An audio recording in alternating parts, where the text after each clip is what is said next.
Greetings and salutations, everybody. Welcome in today for episode 105 of the Pod Wants podcast. I'm your host, Char J, joined by my co-host, Hereth Productions. What's up, everybody? And guest host, Carter Dybert. Howdy, y'all. Hope everyone's having a fantastic Thursday night. Today we're going to be discussing Season 4, Episode 5 of Star Wars Rebels, also known as The Occupation. A lot of the Ghost Crew. We get some Vizago, we get some Ryder Azadi, we get a Lothal. We get some Lothal stuff going on. It's going to be a fun episode, but this one's not very talked about. This episode's not very talked about, but we're going to discuss it today. Carter, Hereth, we ready to get the show going? Let's do it. Let's go. The Jedi Knights are all but destroyed, and yet your task is not complete, Inquisitor. The Emperor has foreseen a new threat rising against him. The Padwans Podcast. We are back. Okay, so we got one guest on to talk about The Occupation. And you might have seen him quite a few times recently. He was on for In the Name of the Rebellion, and he was on for Heroes of Mandalore. And he's on today to talk about The Occupation. Let's bring in CJ at Escape Reality Films. Hey, third time's the charm, right? Welcome back, man. Just like the Death Star, third time's the charm. How you been? Yeah, I'm good. It's been a good week. Good. It's good to hear from you. What are you excited about for this arc today, or this episode today? There's a lot of good talking points, especially with Ezra and everything he's dealing with emotionally. Oh yeah. At the very beginning of the episode, you get a whole spiel about that. But yeah, it's good to have you here, man. Before we get rolling, where can the good people find you on social media? So they can find me as I'm sure that they've heard it a few times, but you can say it again. They can find me as Escape Reality Films on YouTube, TikTok, Twitch, and Kick. Escape Reality 94 on Twitter, and Caleb.Lockwood on Instagram and Threads. Awesome. There you go.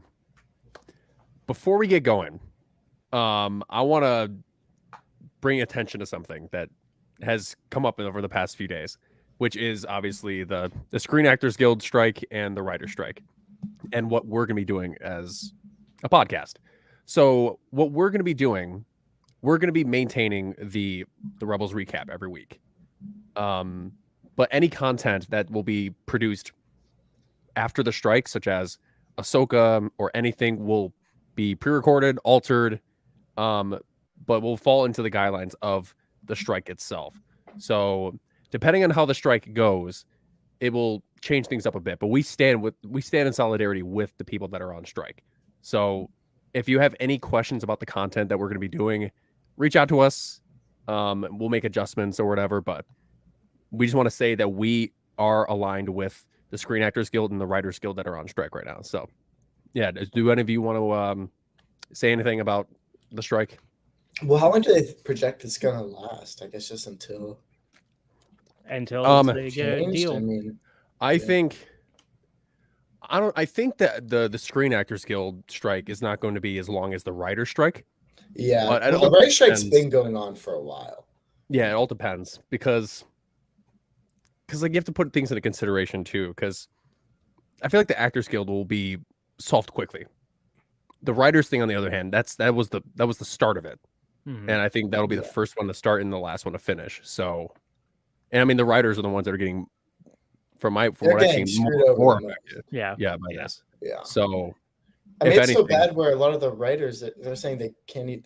They're not making enough to live. Yeah. I mean, I mean, because especially that's LA kind of- life, like you Yeah. gotta, I mean, I think like on top of that, like the actors, the companies are gonna want to make a deal with the actors faster because that's actually halted productions of things.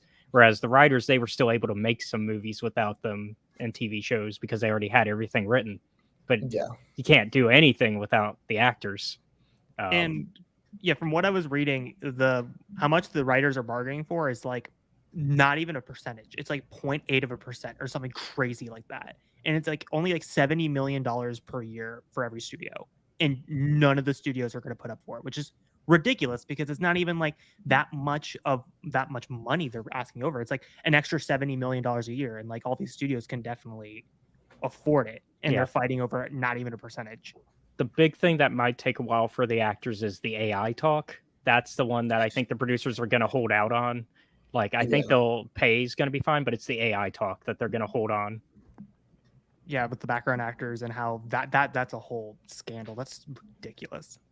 Yeah, Why, I mean, what were they saying? So the AMPTP wants to basically set it up where background actors, they can have digital scans of all background actors, and they only pay them the single day rate, and then they own it. They own their face, their What? voice, anything. It's and they can ridiculous. put it in any Really? project ever. Yeah, Yeah. that's how the SAG strike started. That's weird. That's really weird, actually. yeah. So I mean, I predict this. I mean, this writer strike is going to be longer. I'm assuming the writer strike could be up until October potentially, maybe even longer than that, maybe November. But I think the Actors Guild won't go past September, in my opinion. It won't go past September. Yeah. That's what I Meanwhile, think. yeah. But I just want to preface that us here at Podwans, we stand in solidarity with everyone that's on strike right now. So, and all the Ahsoka content, depending on how the strike goes, we will not be posting it until this is all resolved. So, we just want to preface that before we get the show going. For sure. Yeah. Yep. Thank you, Char. Yeah, no, thank you guys. I mean, we're all in this together, and Exactly. so. Austin, the chat, you're gonna introduce Yeah. Nubs. Yes, Carter, hold up Nubs.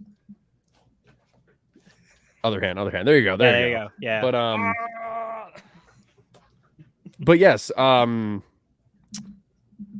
so obviously, as per usual for the pod ones, we start with an icebreaker question. And the icebreaker today, so the story of this, basically, the episode is about going back to Lothal. That's essentially what the heart of it is. So we're not doing a 30-second. Well, Icebreaker we'll get first, there. then we So- just go to the description. So there's a scene in this episode where the Ghost Crew and everyone are in the sewers of Lothal, trying to escape the Death Trooper and the forces and everyone. Or I'm trying to remember his name. Baron Rudon. Baron Rudon. I'm forgetting his name. Rodon. Yeah. That's the Yeah. last name. Yeah, Rudon. Yeah. Yeah, but he sends them to go find them, and they're traveling through the sewers, and it's not very pleasant. But I just want to ask, what planet do you think has the worst sewers? Oh, I'm prepped on this. Worst Which sewers. planet has the worst sewers? They've got to be Nal Hutta. Now, Yeah, Nal Yeah. Hutta is already a marshy bog, and then you add the huts on top of that. oh god, Because we don't know how the huts work when it comes to that, and I don't want to. you couldn't pay me any money to be on Now How to Suitors. Yeah. Now, are we talking the worst functionally or the worst? Oh, I didn't go with functional. I went with just smell, but I Gross, think we could yeah. probably go with both. I feel like this could go either way. Yeah. Oh god, I would probably go with Kessel underneath all the spice mines and all the Wookiees, and that's just Ooh, nasty. yeah. Everything on Kessel's nasty. The sewers would have to be disgusting. well, I mean, every sewer is nasty, but Yeah, which I one is mean, just true. like which one takes the cake? Yeah. I think CJ's running away with this one, but I have to go with the sewer that we saw in live action, Corellia. Oh yeah. Corellia would be Yeah, that was my next one. with Yeah. Lady Yeah, Proxima any and- oh, city no. any city world has to be awful. Like I had to cut the other two that were on my list, which Narshada and Coruscant were on my list because they are layered city worlds. Oh god. I can't Yeah, even where imagine does that the all layer. go? Where do they get rid of it in course? To level whatever number Level they're at one. when you hit the bottom. Oh god. I forget how many levels there are on Coruscant. There's over 5,000. Yeah, we know that. I just didn't know if we had a specific. We don't. Okay. Yeah, I would have to go with the one in season 7 of Clone Wars where Maul meets with Ahsoka. Oh yeah. On Yeah. Mandalore? Yeah, Yeah, Mandalore sewers. I mean, Mandalore's pretty. I mean, yeah, but it's you know, toxic. during Clone Wars. Yeah. But like sewers are not very pretty, and Yeah.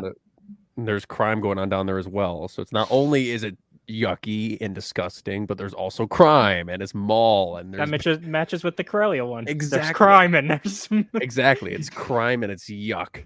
So Well, then where would have the best sewers?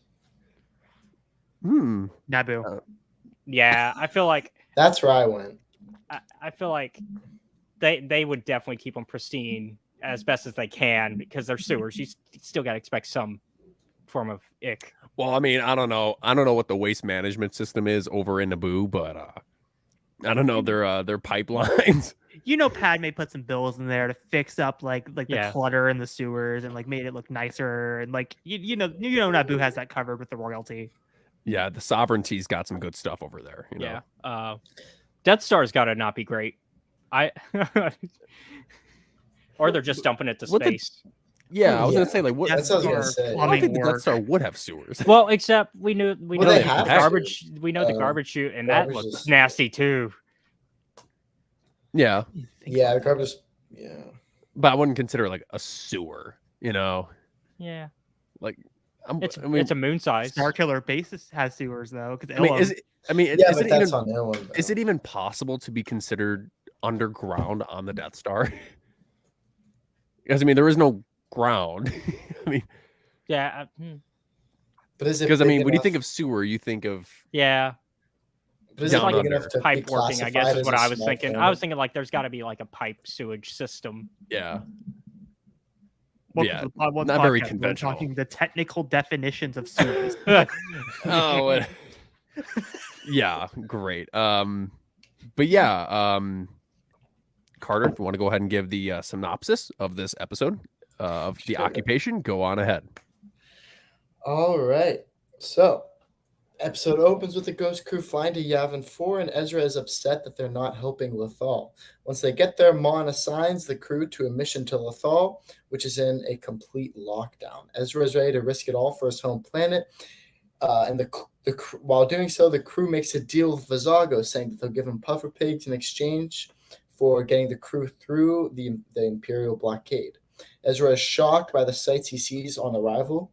Once they get to the mainland, the crew splits up and attempts to look for Old Joe. Ezra and Sabine go to Old Joe's old bar, and they find out that he was executed.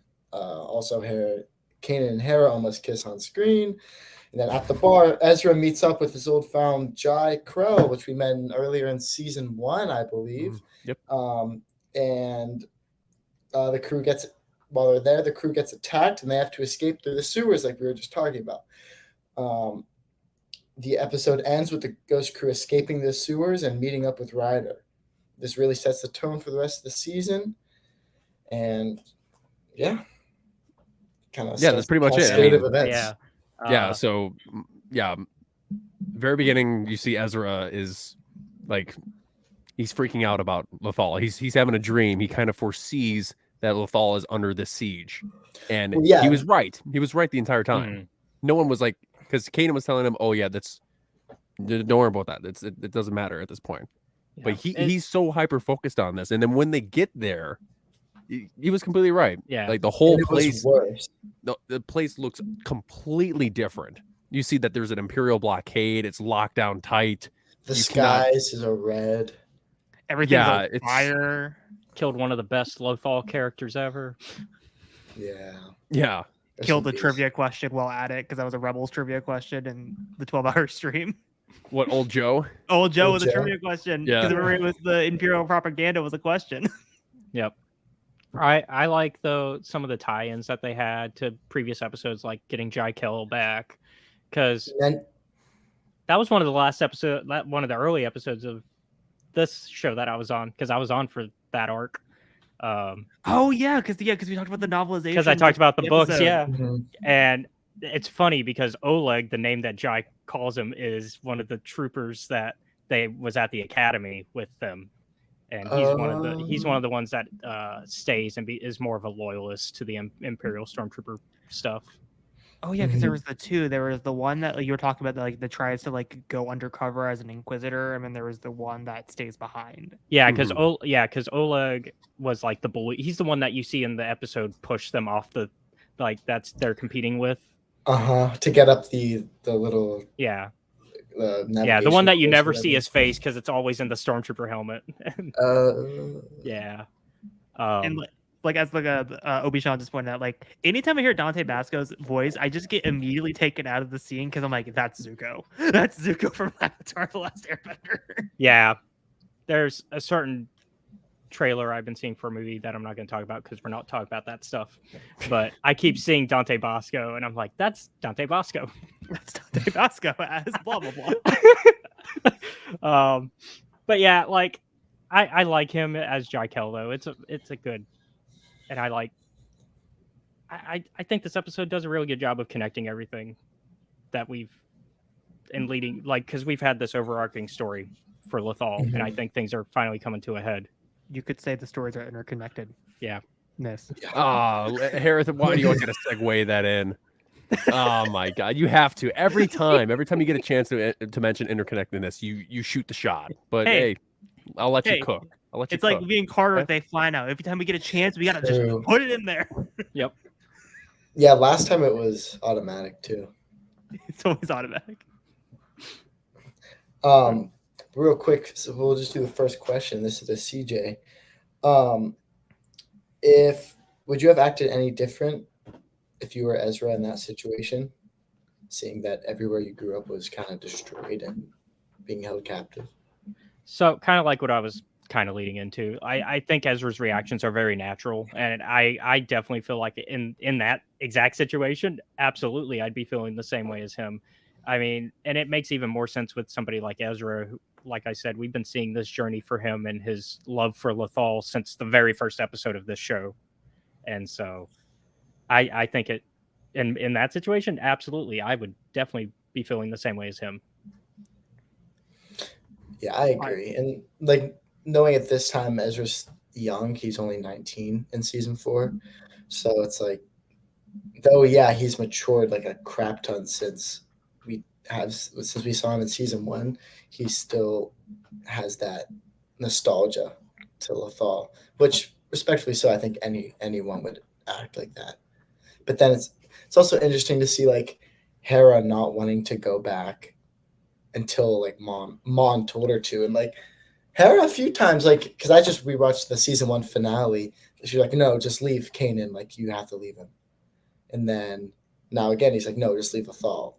Like, yeah, because Ezra's always the one pushing on to do the, because we get the connection last week with not last week, in the premiere with Mon Mothma being like, my world of Chandrilla is in a similar state, you have to just leave it and let it be. And then Hera obviously with Ryloth and how that kind of has been coming back into like with season 3. So it's like I love the whole like connecting themes of like you have to leave your home behind, and like no matter what the cost is, you have to keep pushing forward.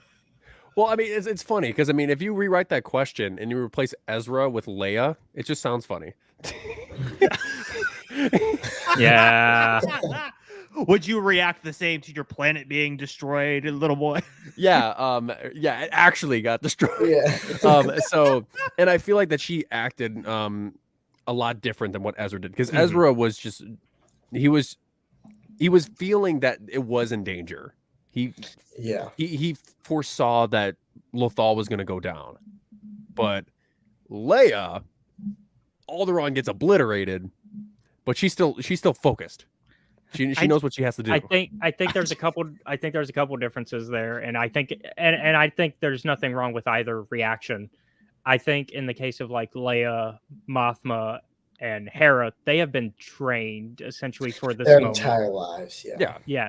Whereas Ezra, he's just been brought into this within the 4-5 years now that he's been with the Rebels crew, and like on top of that, like when you get that gut feeling that something bad is happening and you're not there for it, and then you find out, oh, my gut feeling was right, versus something that just instantly happens in the case of like Alderaan. Alderaan was in an instant. Like there was no warning.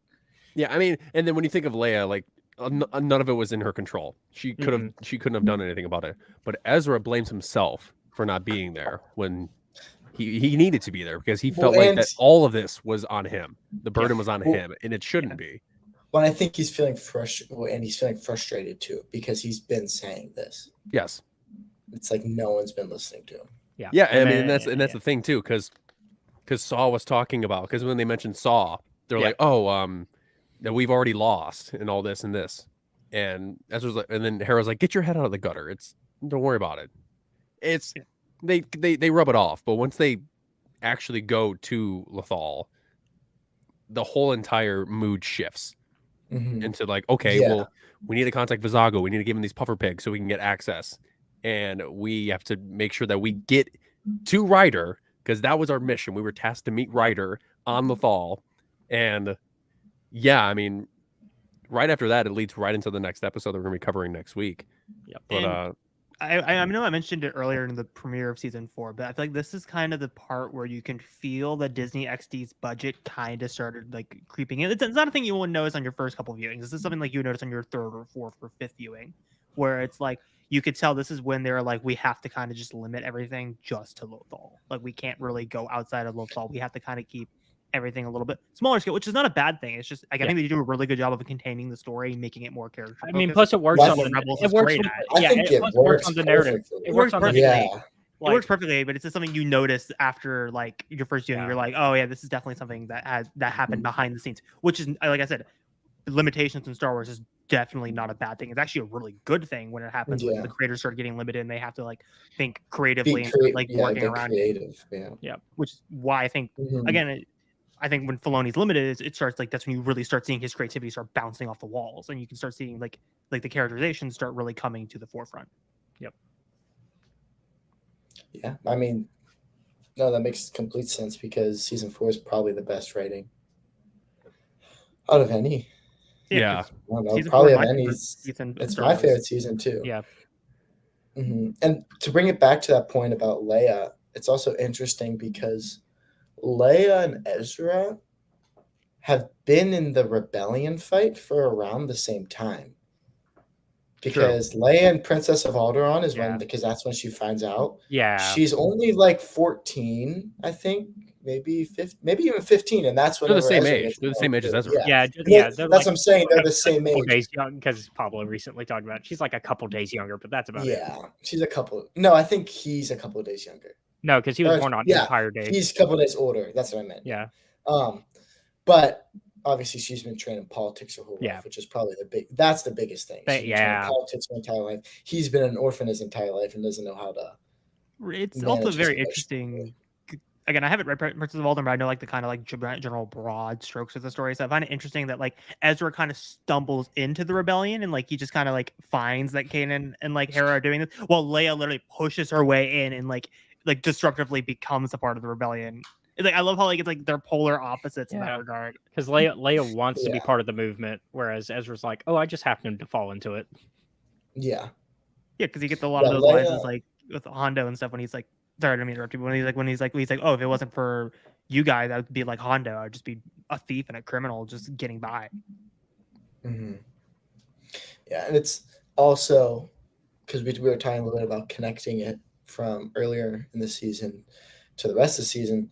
They mentioned the conversation with Saw that they had, and that conversation with Saw, I think, really sticks with Ezra because he says, like, what would you be willing to do to save your home, or something along the lines of that, and that's something that one is really big foreshadowing, and that I think has stuck with Ezra in this episode, saying that he needs to get back because he's willing to risk everything. Yeah, Exactly. I mean, and then that's Saw Gerrera's character. A lot of the stuff Mhm. that he says is very radical, but it's true. Some of it is true.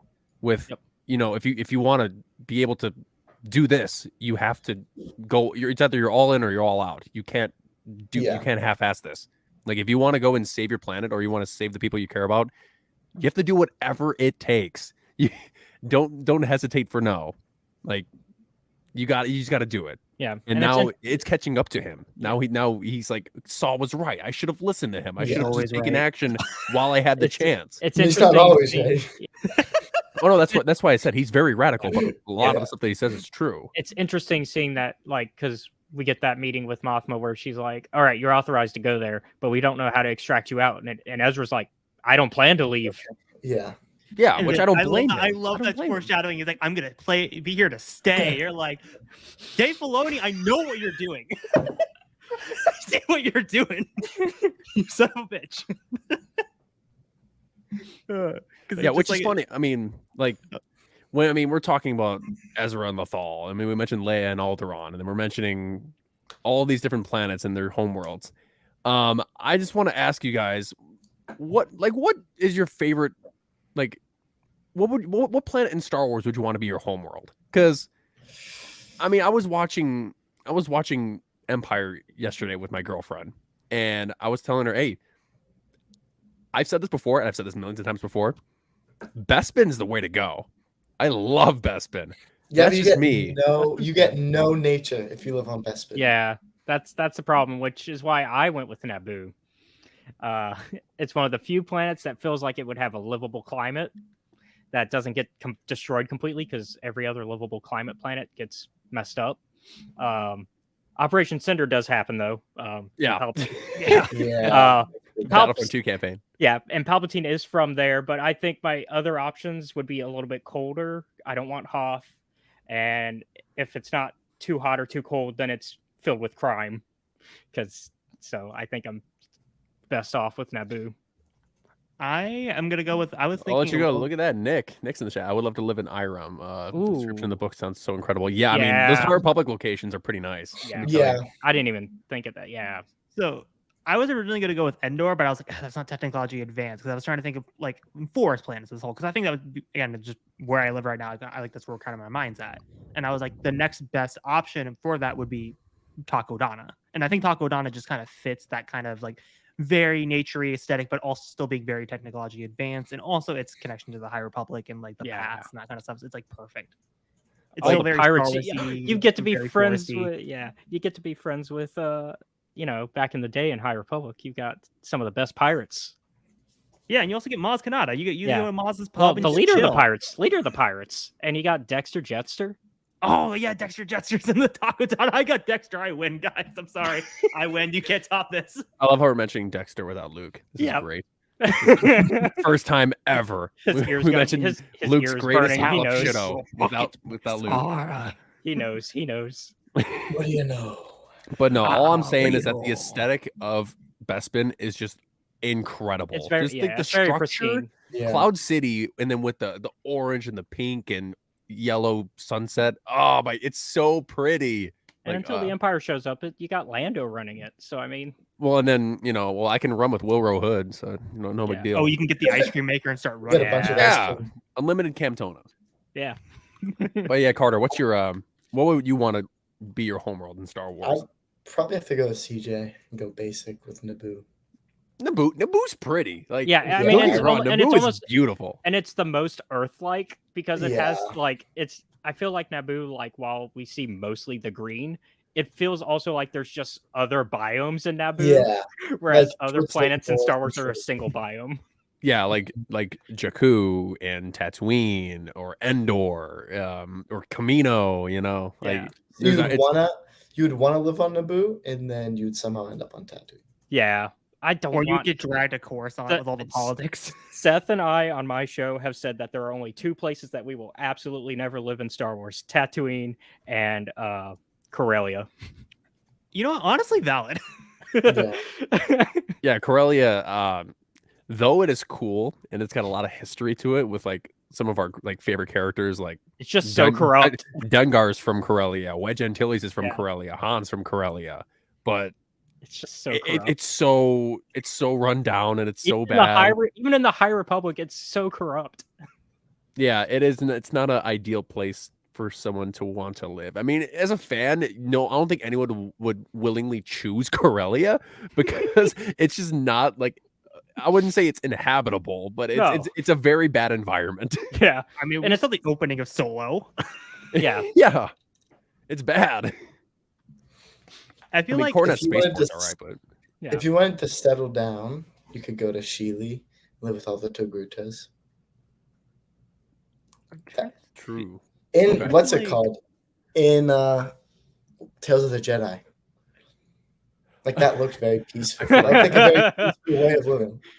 Yeah. Dayu Sorry, I would was be a looking party at planet. Dayu, yeah. Yeah, interesting. Dayu is a party planet. I would think maybe Coruscant. We all know Coruscant has Oh, parties. Coruscant's Coruscant, like yeah, it's got all the Coruscant's like New York clubs. City. It's Coruscant's got all clubs and stuff. 79. Yeah. I feel like That itself so is like a party. going to like Carter's point.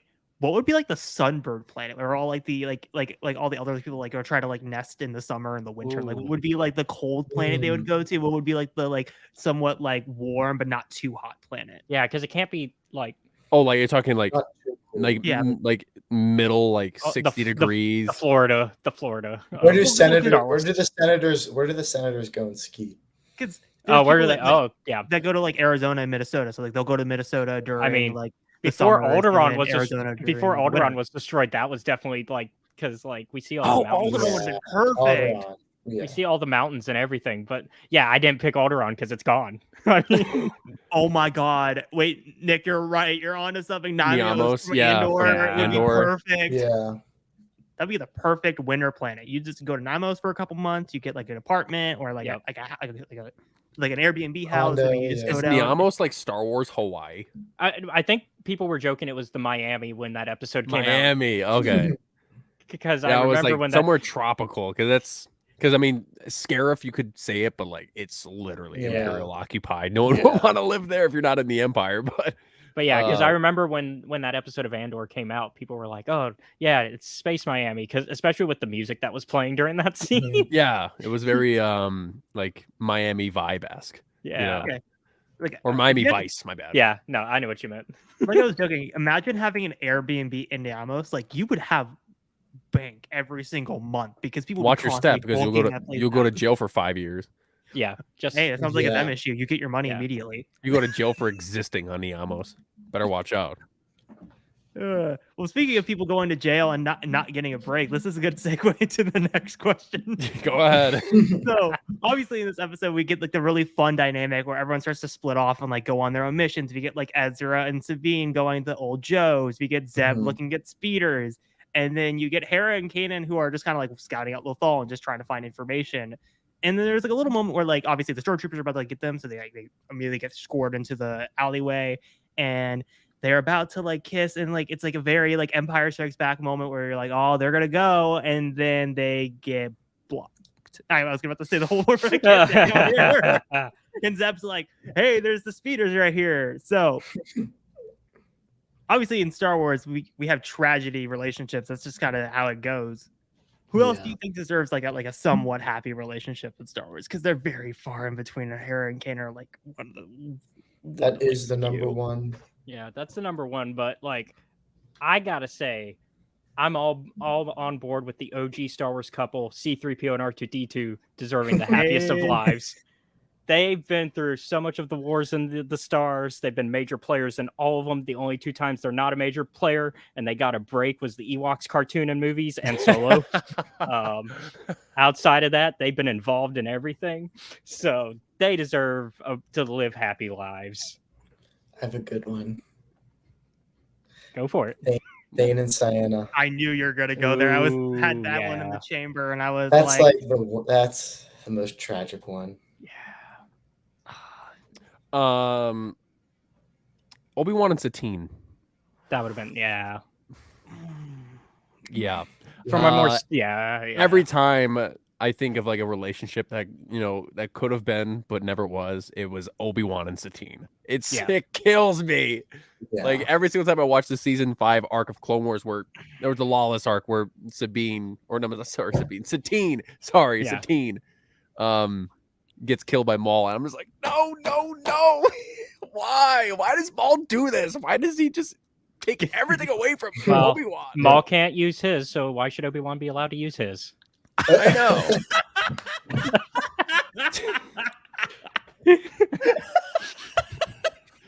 Well, At least I kept it From- PG-13. from a certain point of view, maybe Obi-Wan still has game. Yeah, we know, and we know that more than, let's be honest, Obi-Wan and Satine totally. Oh yeah, Probably. like Master and Apprentice era. Like we know that, Oh, like we know they yeah. were young. We know they were young when the Civil War happened between. Yeah, because that was when Obi-Wan was like 16. because it was after Master and Apprentice, no, but it had to be or 19. yeah, because it's after Master. Oh, and so it's Apprentice. like Yeah, Yeah. it's in the timeline book. They give him an age. It's He's around 19 when Yeah. that happens. But like that's still like Does high. it say like, 19 when like even at 19, That's that's Obi-Wan a high. was very peak 18 point. when Yeah. they were 19? And they, well, no, it's just BBY. It gives you the BBY. Yeah, year. the It's like- BBY. it's like Obi-Wan, Satine, and Qui-Gon go to Mandalore Yeah. year, blah blah blah blah. Like it's explicitly Yeah. told. But even at 19, that's some high hormones going on, especially with like and the war around them. I mean, that's I mean, this is my whenever I get a chance, I always bring this up. Give me Master and Apprentice 2, Obi-Wan Satine edition. We can have Obi-Wan and Satine be the A plot, and then the Yep. B plot is Qui-Gon's lover because they canonize that in Master and Apprentice. Imagine like yeah. we get like the story of when Qui-Gon was young and when he was in love, and Obi-Wan's young and he's in love, and like Yeah, Qui- have and we're Sashi- seeing it through Qui-Gon's eyes, and he's Have now Qui-Gon witnessing- Sachi storyline. yeah, and we're getting some like deja vu going, and Qui-Gon's like trying to prevent it, but he really can't, and he's like kind of seeing it happen like right in front. Oh, that would be so good. And then we can get the classic Claudia Gray gut punch epilogue, and it could be Satine right before she dies, like in prison. Yeah. waiting for Obi-Wan to save her. I Like hate when Claudia Gray punches me in the gut. every single time. At she- least, hate see, at least the I one need time when it. at least the one there was that one time where she punched us in the gut, and then it turned out it was fake with the parachute. Oh, the Fallen Star the one. That was fake just out. mean. God. That Yeah. was the only time I cried during Fallen Star. And they're like, "Yeah, psych." I was like, Yeah, "Why? psych Why?" parachute. Yeah, It's but like that- I forgot. Like for that second, I was like, I forgot parachutes exist in Star Wars. It's what's like the the little- saddest? What's the saddest death in Fallen Star? Stellan. Selling. Yeah, that's definitely Stellan. It's either Stellan or oh, I just forgot Orlan. Orla. Orla. That Orla, was just yeah. that one was just Because was out Orla's of just kinda nowhere. scary. Orla's a scary and sad. Yeah, and like you said, it's out of nowhere. Anything Yeah, 'cause- involving a leveler is sad. Because Orla, I would have bet money would have made it to phase 3. If there were Yeah. characters I would have bet money would have made it to 'Cause phase 3, Orla's Orla would be on that cool. list. Orla's I mean, cool. She has a double my gold laser. Storm was one of the first to go, so Yeah. God. Also, I love like the random throwaway character in Fallen Star. You're like, oh, that guy's gonna die immediately. This is like the stereotypical horror character that you know is like the side character. are you talking about the SF? Colon, My like, co-host something. calls it the preschool teacher, the kindergarten teacher. You're like, this guy's gonna go immediately. Like, why It's are we even putting so worse. much It's focus even on worse him? because he quit being like in charge of the youngling crush, and then he's like, you know what, my life's calling is to go back to that, and then he dies. Yeah. I swear to God, she just will find a way anytime she gets a chance. Just to, like, I remember during like the High Republic panel, they kept joking about like, oh, Kevin is the type that will kill your favorite character. And I remember leaning over to Carter and going, "That ain't Kevin Scott. That is Claudia Gray. What Yeah. has Yeah. Stop trying to make it Kevin. We know it's Claudia." I mean that. I feel like Oh no, Thane and no. Cyan is, Kevin like, Scott the and Claudia Gray saddest. both know how to Yeah, slap you in the face yeah. with pain Thane- and suffering Thane and Cyan is emotion. so unbelievably sad. That was just like cruel. There's like Romeo and Juliet in space, except it ended a fist fight, and you're just like, what the Yeah. And then just not have one of them die. That's the worst part. I would have rather one of them died. When's Lost Stars 2 coming out, Lucasfilm? Yeah. Now Yeah. it's just like oh, she's in. Oh no, believe me, they're watching. Just going. they're like, we've got all these books lined up. That's you don't even right. know about.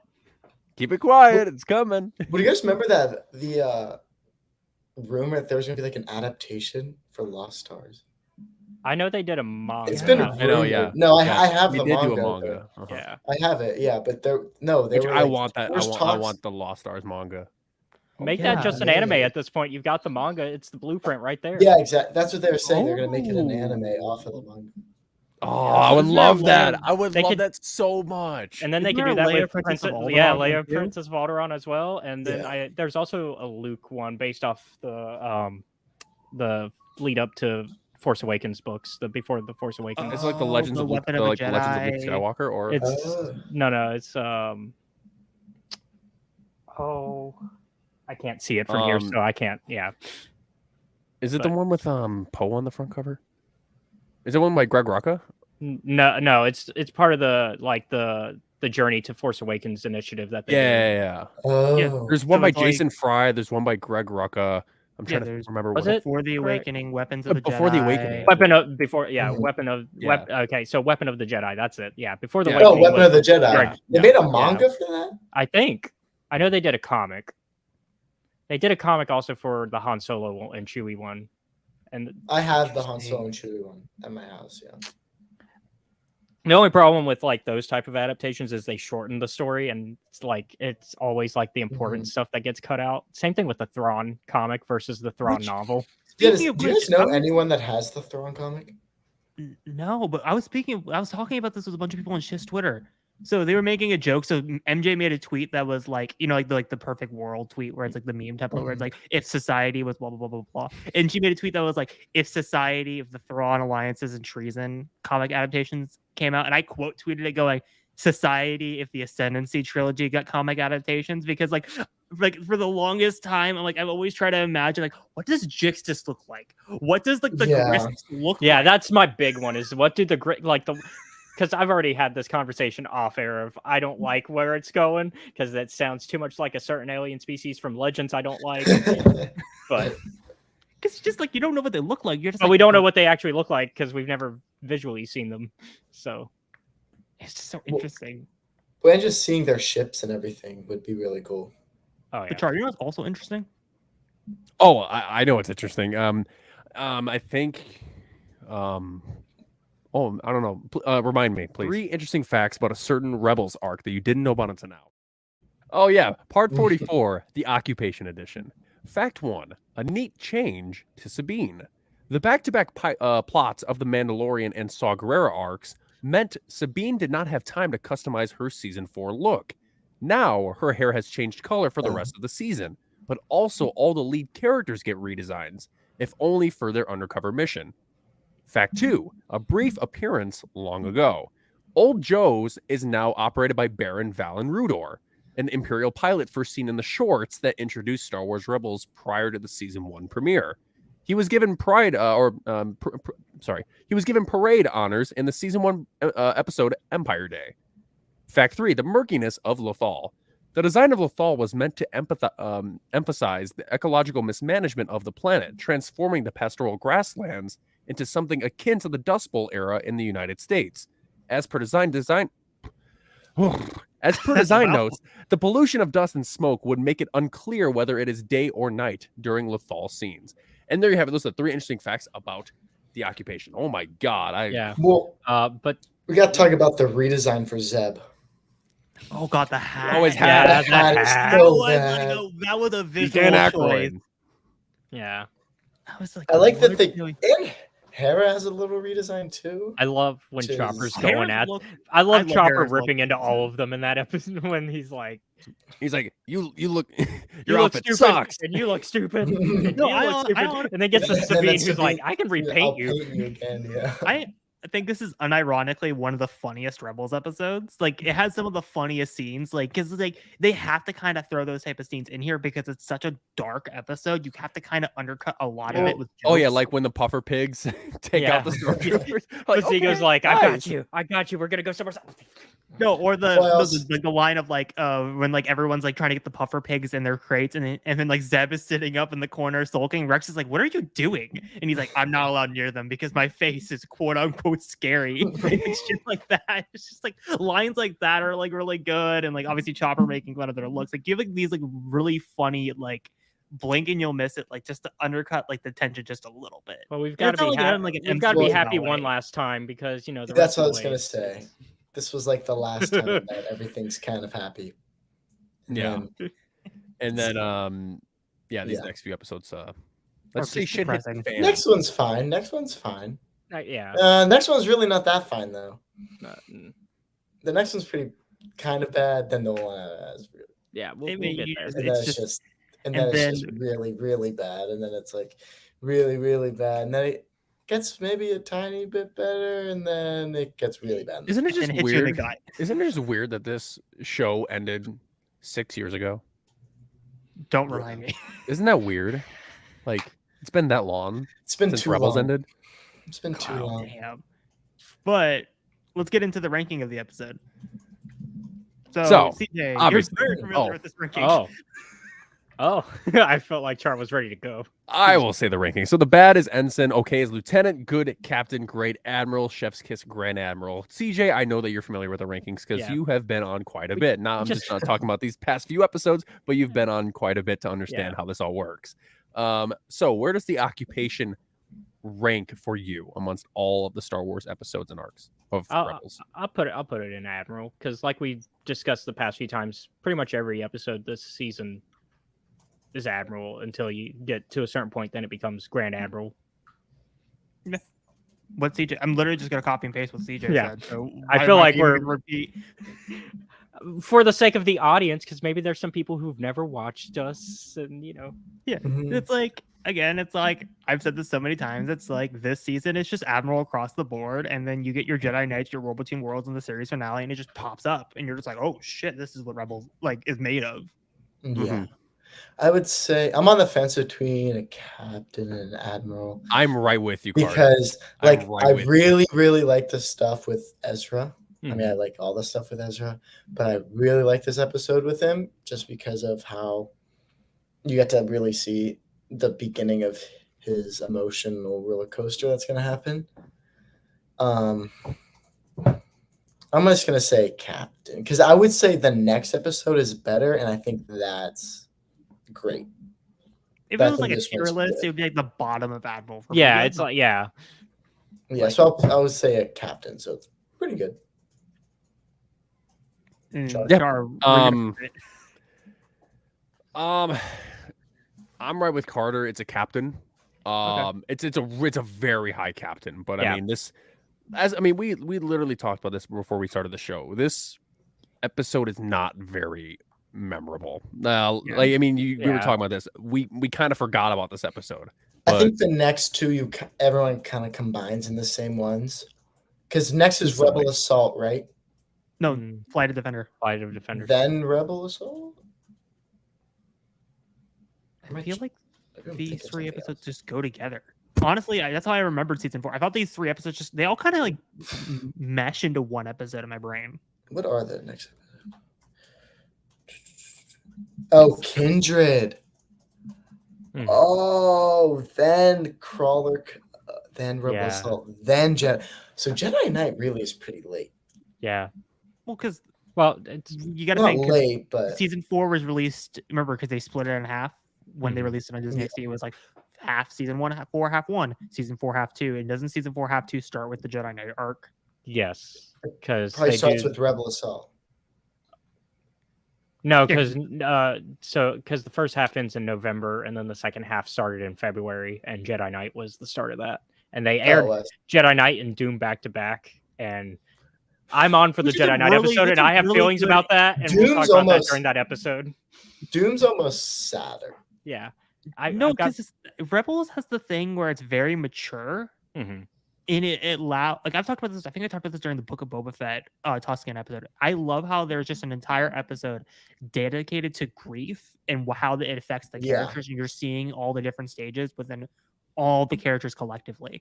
Hera's like at the point of acceptance. Ezra's bargaining for it, and then Sabine and Zeb are angry. And I love how it's just they're all playing off of each other, and it's just like again, that's just Yeah. like I said, that's Rebels at its So absolute Sabine, best. whenever when they get off the ship and they see Zeb Oh. and D- Sabine damn. throws her helmet, that's like the worst. That's like so that's like just Filoni just stabbing the knife in your gut and just like twisting it.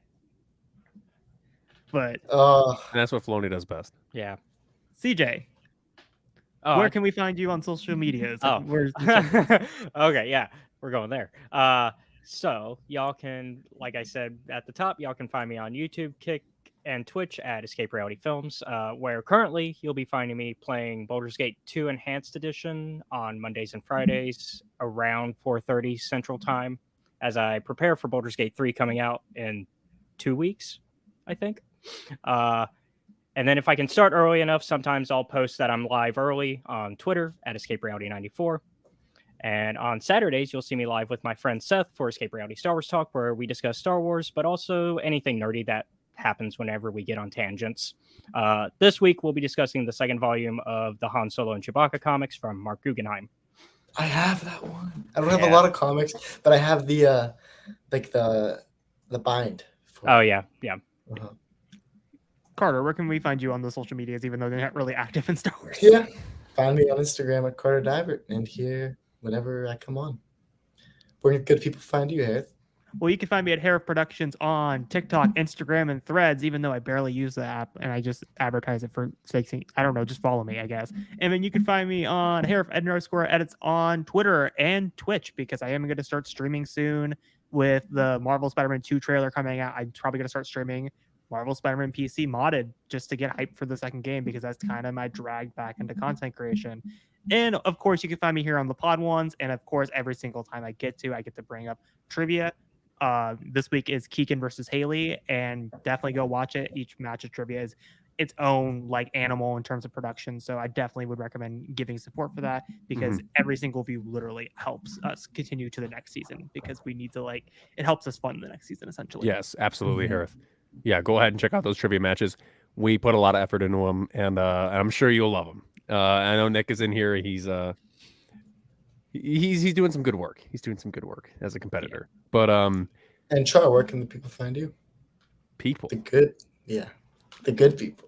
good people. You can find me on TikTok, Twitter, and Instagram at CharJ, as spelled right here. And you can find me here at the Palm Ones podcast every Thursday night as we cover our Star Wars Rebels rewatch. Check us out next week as we cover season 4, episode 6, Flight of the Defender. Yep. Thank you all for joining us. May the force be with you. Always. Always.